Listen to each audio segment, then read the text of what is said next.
은혜가 풍성하신 주님, 오늘 우리로 하여금 이 날을 거룩한 날로, 복된 날로 믿고 참여하게 하시고 하나님을 예배하게 하셔서 진실로 감사합니다. 이것이 우리의 믿음의 결과요, 하나님의 부르심의 은초인 줄로 믿고 진심으로 찬양과 존귀와 영광을 주님께 돌리옵나이다. 주여, 하늘에 계시지 아니하시고 이 땅에 임재하셔서 인간을 구원하시기를 기뻐하시는 주여, 오늘 이 예배에 임재해 주시옵소서. 그래서 사람들이만 모여서 축제를 벌이는 예배가 아니고 하나님을 경배하며 하나님의 뜻을 실천하기를 다짐하며 받은 바 은혜를 감사하며 기뻐하는 예배가 되게 축복해 주옵소서. 우리들이 자양자지하지 않게 하시고 항상 주님을 따라 주의 가르침대로 살아가서 주께서 의롭다 하시고 주님의 형상으로 새롭게 거듭나게 해 주시옵소서. 우리가 행하는 모든 일이 주님의 영광을 드러내고 사람들에게 구원의 기쁨과 삶의 희망의 길을 보여주는 아름다운 사람으로 변화되게 도와 주시옵소서. 우리를 만나는 사람마다 멸망의 냄새, 썩은 냄새를 맡지 아니하고 생명의 냄새, 그리스도의 향기를 맡을 수 있게 주여 성령으로 우리와 함께해 주시옵소서. 우리의 이 예배가, 우리의 기도의 열매가 분명히 풍성해지는 확증을 얻는 예배가 되게 하옵소서. 우리의 땀의 열매가 풍성히 거두어지는 가을철을 살아가게 축복해 주옵소서. 전환기에 우리 모두 새로 지음을 받을지언정 병들어 주여 고통당하는 일, 삶의 기쁨을 잃어버리는 일, 그리고 삶의 경쟁에서 낙오되는 일이 없게 해 주시기를 간절히 기도하고 원합니다. 모두가 믿을 만한 사람이 되게 하옵소서. 모두가 바람직스러운 사람이 되게 하여 주시옵소서. 모두가 무사람 앞에 그리스도의 소식을 전하는 편지가 되게 하여 주시옵소서. 주여, 우리의 몸을 거룩한 성령의 전으로, 그리스도의 몸으로, 그리스도의 집으로 주여 우리 모두 변화되게 도와 주시옵소서. 그래서 우리가 마침내 남북을 하나 되게 하고 마침내 가진 자와 가지지 못한 사람이 화목하게 되고 나누며 형제되게 하는 중보자의 역할을 다하도록이 축복해 주시옵소서. 오늘 예배 드리는 사람들은 원한이 없게 하시고 미움이 없게 하시고 불신이 없게 하시고 다툼이 없게 해 주시옵소서. 모두가 평화의 도구로 쓰임받게 은혜 내려 주시옵소서. 자비하신 주님, 우리가 받는 은혜가 병들어 병석에 누워있는 사람에게도 함께 베풀어져서 시온의 영광을 찬양하는 놀라운 역사가 일어나게 해 주시옵소서. 예수님의 이름으로 간절히 비옵나이다. 아멘.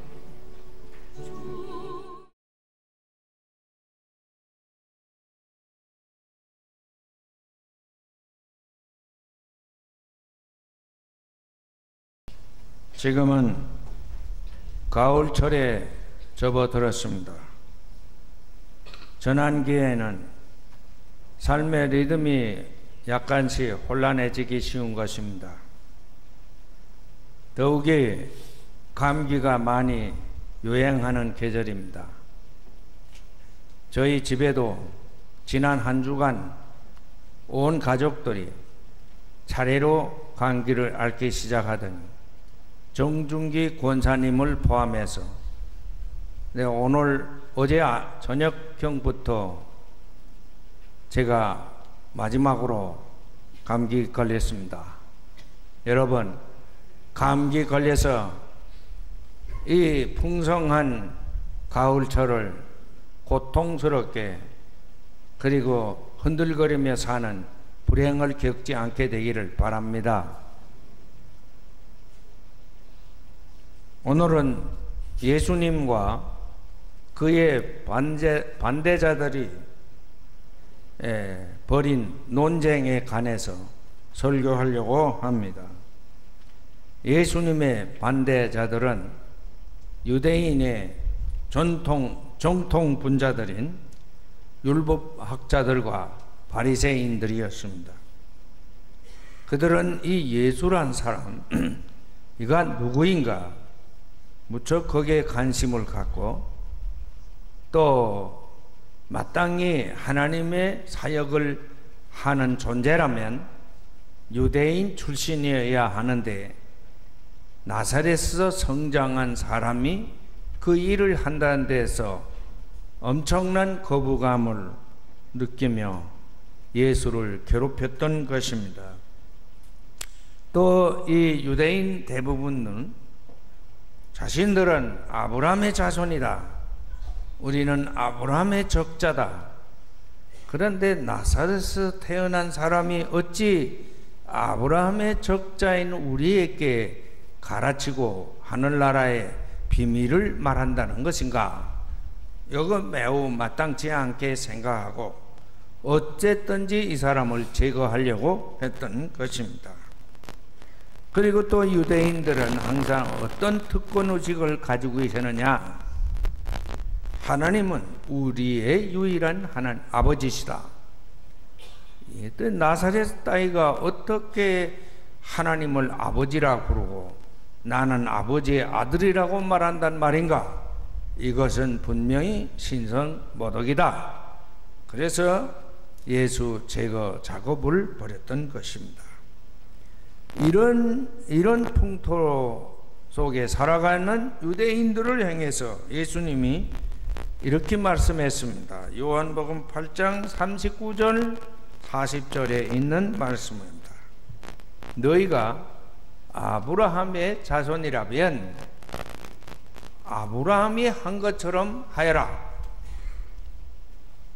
아브라함의 자손이라면 아브라함이 했던 것처럼 하였을 것이다. 그러나 지금 너희는 하나님께서 들은 진리를 너희에게 말해주는 나를 죽이려고 한다. 그러니 너희를 보고 어떻게 아브라함의 자손이라고 말한다는 것인가? 아브라함, 우리가 너무나 잘 아는 분이죠. 창세기 12장에서는 아브라함이 자기 부모와 더불어 살던 태어났던 그것을 갈대아 우르를 떠나서 가나안 땅으로 옮겨오는데, 이것은 자신들이 미국으로 이민 가서 좀 잘 살아보겠다, 자녀들 교육을 좀 잘 시켜보겠다, 그런 동기가 아니죠. 아브라함은 하나님의 명을 따라서 그 일을 했습니다. 그는 하나님의 소리를 듣고 그렇게 한 것입니다. 너는 내가 살고 있는 땅과 너희 아버지의 집을 떠나서 내가 보여준 땅으로 가거라. 내가 너로 큰 민족이 되게 하고 너에게 복을 주어서 내가 크게 이름을 떨치게 하겠다. 우리는 성경 이야기할 때는 출애굽 이야기를 많이 합니다. 아브라함의 출애굽, 이것은 바로 갈대 우르를 떠나 가나안에 온 것입니다. 그가 가나안에 옴으로써 우리가 소위 말하는 오늘의 서구 문명을 이룩한 그리스 문명과 그와 같이 서로 연합해 가면서 절충해 가면서 오늘의 유럽을 형성해낸 히브리 문명이라는 것이, 그 히브리 문명을 만들어낸 사람이 바로 아브라함인 것입니다. 창세기 22장 하나님께서 말씀하셨다. 너희 아들, 네가 사랑하는 이 아들 이삭을 데리고 모리아 땅으로 가거라. 내가 너에게 일러주는 산에서 그를 번제물로 바쳐라. 하나밖에 없는 이 아들을 하나님은 주시고, 그리고 아브라함더러 그것을 번제물로 바치라. 아브라함은 너무나 기가 막힌 일이었지만 하나님의 말씀이었기 때문에 그렇게 믿고 그런 아들을 바칠 채비를 했습니다. 그때 아브라함은 야훼 이레라는 체험을 했습니다. 아무도 그전에는 그런 체험한 일 없습니다. 이 장기천에도 1999년 이른 아침에는 너도 99년의 인생 계획을 세웠습니다. 그리고 살아오려고 애를 써왔습니다. 그러나 내 계획을 앞서서 내가 지금 몸바쳐 일하는 것을 앞서서 미리 준비하시고 미리 이끌어 가시는 분, 그분이 계시다. 그분이 누구냐? 하나님이시다. 할렐루야. 우리 모두 이런 믿음을 가지셔야 합니다. 이 믿음을 최초로 경험하고 우리에게 보여준 사람이 누구냐? 아브라함입니다. 이것은 우리에게 어떤 교훈을 주었느냐? 이때로부터 인간은 절대로 자신들의 하나님을 기쁘시게 하기 위해 바치던 종족의 장손을 바치던 그 관례를 끝내고, 그리고 인육제사 제대를 버리고, 그리고 동물로 제물을 바치던 역사가 시작된 것입니다. 여러분, 어떤 종교든지 다 옛날에는 아주 태고 시대에는 종가의 장손을 바쳐서 종가의 행복을 신에게 당부하던 관습이 있었습니다. 제일 먼저 아브라함 시대에 이 일을 파괴하고 동물 제사 제도를 시작했습니다. 예수님 이후에는 동물 제사는 끝이 났어요. 예루살렘의 성전에 동물 장사를 일삼으며 하나님을 예배한다던 그 제도는 깡그리 없어졌습니다. 우리는 이런 은혜 시대에 삽니다. 믿으시기를 바랍니다. 아브라함은 이토록 인류 역사에 새로운 디렉션, 방향을 제시해 준 사람입니다. 그러므로 이런 아브라함의 자손이라면 이런 아브라함처럼 살아야 되는 게 아닌가? 우리 감리교의 창설자이신 존 웨슬리는 제가 누누이 역설하는 이런 말씀을 했습니다. 크리스찬은 두 유형으로 나눈다. 하나는 그렇고 그런 크리스찬, 이거를 그의 용어로 말하면 almost 크리스찬이라. 또 하나는 전적으로 그리스도에게 헌신하는 크리스찬, all together 크리스찬이라고 말합니다. 아브라함은 바로 전적으로 하나님께 헌신한 크리스찬이었습니다. 동물 생태학자들의 연구에 의하면 이런 사실이 밝혀졌습니다. 가장 부지런한 동물이 우리가 아는 대로 벌, 그리고 개미입니다.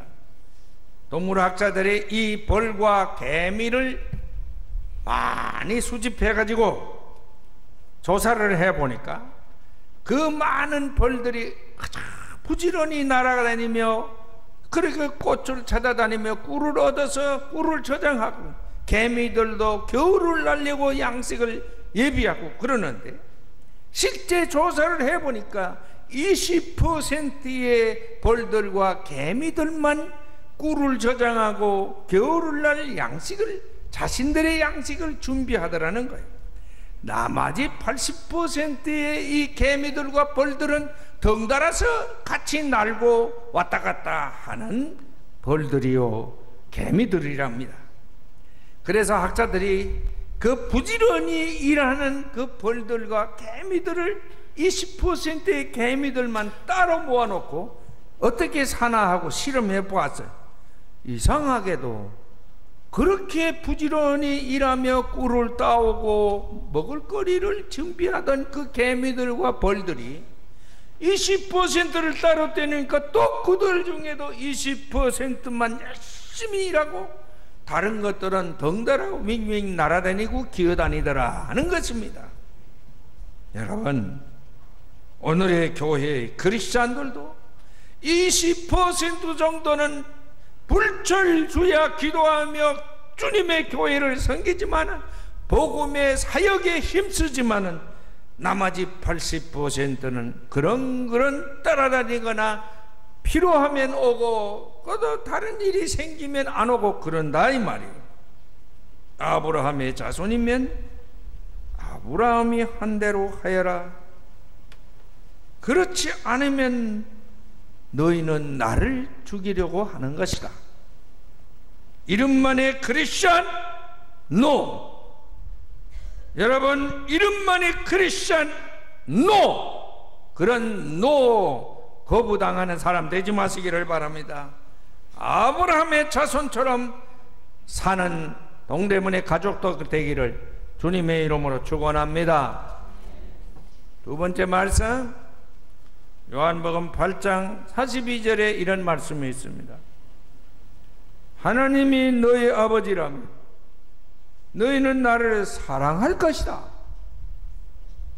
내가 내 마음대로 온 것이 아니라 아버지께서 나를 보내신 것이기 때문에 너희는 하나님을 너희 아버지라고 말하는데, 그렇다면 너희는 나를 사랑해야 한다 이 말씀입니다.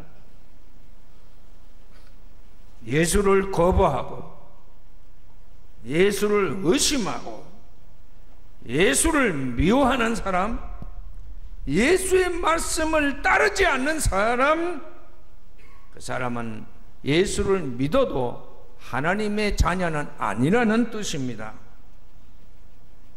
1999년 지난 7월 30일에 미국의 워싱턴 포스트라는 유력지에서 보도했습니다.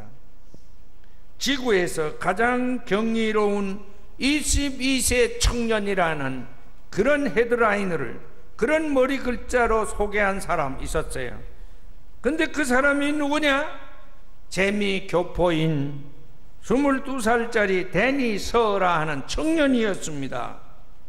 피플이라는 잡지에는 세계에서 가장 아름다운 50인 가운데 이 청년을 소개했습니다.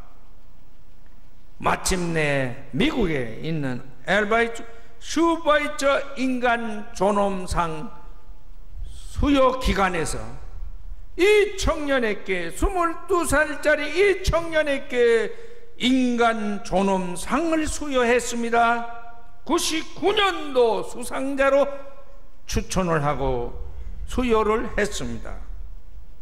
이 청년이 어떤 청년인가? 우리나라 신문에도 보도되었습니다.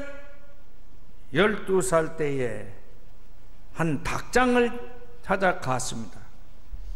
미국의 닭장은 굉장히 많은, 굉장한 그런 닭들을 배양하는 그런 닭장입니다.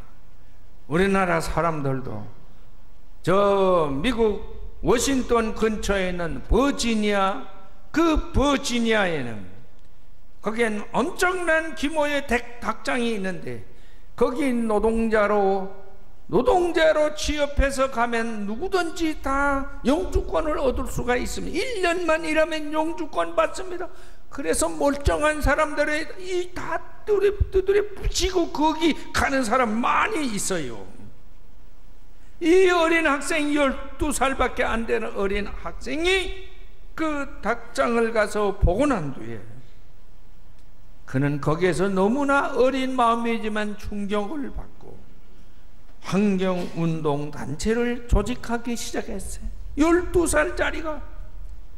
그래 오늘에 이르기까지 2만 명의 회원을 확보하며 지구를 구하려는 환경운동을 전개했는데, 이 어린아이가 하는 일이 얼마나 믿음직스럽고 얼마나 사람들에게 감동적인 역사를 불러일으켰던지 알바이트 슈바이처 인간 존엄상을 수여하게 된 것입니다. 인간 존엄상 위원회는 데니 소어의 인격과 그의 활동을 믿고 그에게 상을 베푼 것입니다. 믿음이 없으면 아무리 큰 일을 하여도, 아무리 몸바쳐 헌신적으로 일해도 사람들은 불신합니다. 거부합니다. 미워합니다. 지금 우리나라의 대통령이 바로 그런 처지에 놓여 있지요. 많이 일하는 것 같은데 왜 그런지 그 사람이 하는 일을 믿지를 않아. 그 사람이 하는 것은 거부해. 심지어 미워하는 사람까지 너무너무 많아. 이것이 불식되지 아니하나는 우리 이 땅에서 누가 대통령이 되든지 일이 이루어지지를 않습니다. 예수는 누구십니까? 우리는 예수는 말씀이 육시된 하나님이라고 믿습니까? 믿습니까? 우리 모두 이런 믿음을 가져야 합니다. 예수는 누굽니까? 나를 구원해 주신 구속자입니다. 예수는 누구이십니까? 우리의 부활이십니다. 할렐루야. 하나님의 자손이면 하나님의 자손다웁게 살아야 합니다. 아브라함의 자손은 아브라함이 했던 것처럼 해야 합니다. 우리 모두 이런 믿음을 회복하고 살아가는 그런 사회를 창출해 가기를 바랍니다. 세 번째는 요한복음 8장 47절에 있는 말씀입니다. 하나님께로부터 난 사람은 하나님의 말씀을 듣는다. 하나님께로부터 난 사람은 하나님의 말씀을 듣는다. 할렐루야. 그러므로 너희가 듣지 않는 것은 하나님께로부터 나지 않았기 때문이다. 이 시간 하나님의 말씀을 나는 듣는 사람인가 듣지 않는 사람인가 스스로에게 물어보시기를 바랍니다. 진정으로 하나님께로부터 태어난 사람은 하나님의 말씀을 듣고 순종합니다. 그러나 혈과 육의 모태에서 태어난 그대로의 사람은 하나님 말씀을 듣지도 아니하고 행하지도 않습니다. 나는 어느 쪽입니까? 아담과 하와는 하나님의 말씀을 들었습니다.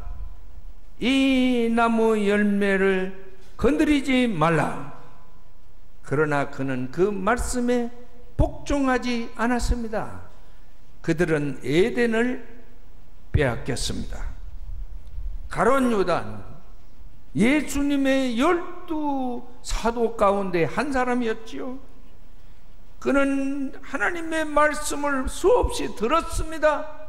그러나 한마디도 그대로 믿지를 않았습니다.